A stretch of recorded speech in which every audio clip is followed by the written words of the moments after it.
So thanks once again for passing by the channel. If you like the content, if you're new to the channel, please hit subscribe, share the video if you enjoyed it, if you felt it was useful. Now let's get into this. So, Kell Brook has kind of had a little, I don't want to say a back and forth, I think it was more Errol Spence kind of shutting down potential talk of a rematch, because Kell Brook still feels as though if he fights Errol Spence at 154 pounds that he can beat him, that the only reason Spence won the first fight was because he was weight drained, stuff like that, you know.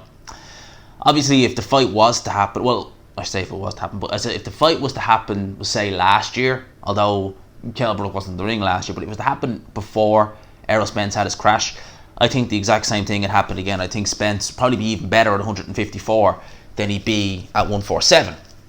But it got me thinking, you know, Spence, we're hearing all this talk about he'll be back in the summer, you know, he'll be back in the spring, Danny Garcia, Manny Pacquiao, just to name a few, this, that and the other. And when I see that, and when I look back at the crash, and when you see the interview with Errol Spence, I think, was it the start of this year? Or might have been towards the end of that. I think it was the start of this year. It puts it in context how kind of far away Errol Spence is, really. Like a PBC, Showtime, Fox can say all this about Spence to be back, notice no difference, this, that and the other. That car crash was horrific. Flung at high speed from a Ferrari while drink driving, suffering, so they say, only damage to his teeth. I just don't buy it. I don't buy it. Do I think Errol Spence can come back? Yeah, I do. Do I think he'll be the same fighter? Maybe from a physical or mental point of view, and someone might look at that and say, well, mental point of view, what are you on about? He never took a beating in the ring or anything like that. Yeah, he didn't take a beating in the ring, but that's a traumatic experience in of itself. Alright, going through something like that, a serious accident like that, it's gotta, unless you're someone who is unbelievably mentally strong, and I'm talking someone next level mentally strong, it's very rare you can just put that to the back of your mind and just move forward.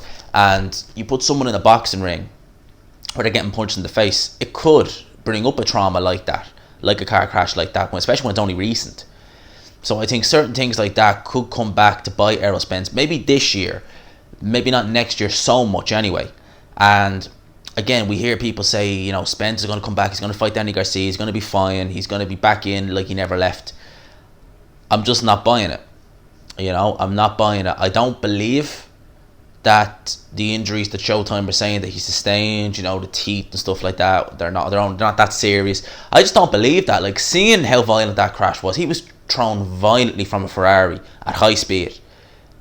I just don't imagine that he's going to be just able to walk all that off, get back in the ring at top level, and be able to go in with guys like Manny Pacquiao, Danny Garcia. To me, it just doesn't seem logical.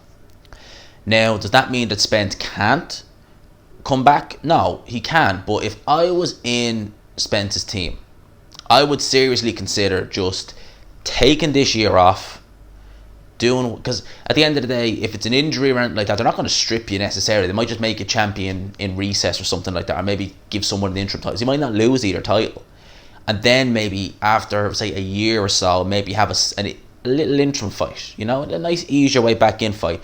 Maybe we can see Spence come back and be a top level welterweight.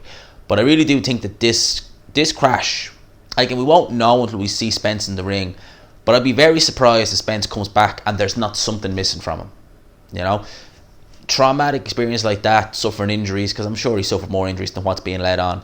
To me, it just makes me, it's just a question I'm asking, basically, is what I'm saying with this video. So I suppose you could kind of class as one of my kind of fighter with a problem series, which I've been kind of doing sporadically over the last few weeks. Kell Brook, Errol Spence's kind of problem, if you want to call it that, it's not more so promotional, it's not more so who he fights, it's not any of them. I think it's his problem is from a physical point of view. How is he going to be when he comes back to the ring? Is there going to be residual damage from the accident? Is there going to be residual trauma? You know, all these things need to be taken into consideration. And as well as that, Spence really needs to look at his lifestyle, because Errol Spence has, well, at least I've seen it. Now, maybe it's not recent, but I think it could be. There was a recent video, I think it was on Twitter, I think it was the start of this year, of Errol Spence, you know, out and about drinking alcohol again. And people have said that that's one thing Spence has done throughout his career, is he's been someone who loves the alcohol a bit too much. And if you're competing at the top level, you know, drinking too much alcohol, you know, it's not good. You know, it's not good. It's not good. It's not going to endear you to having a long career. Definitely not. So, you know, be interesting to see how Spence looks when he comes back, if he comes back. And I say the word if because, people, it was a bad crash. Seriously. So, I guess those are my thoughts on this. Let me know what you think down below. I hope you enjoyed this video. If you did, please leave a like, of course. Subscribe if you are new. Let me know your thoughts down below. Let me know exactly what you think. Do you think we'll see Spence back this year, or do you think he should just sit this year out? And if he comes back, how do you think he'll be? Let me know what you think down below. I hope you enjoyed the video as much as I enjoy talking about it. Let me know your thoughts, and I will talk to you after.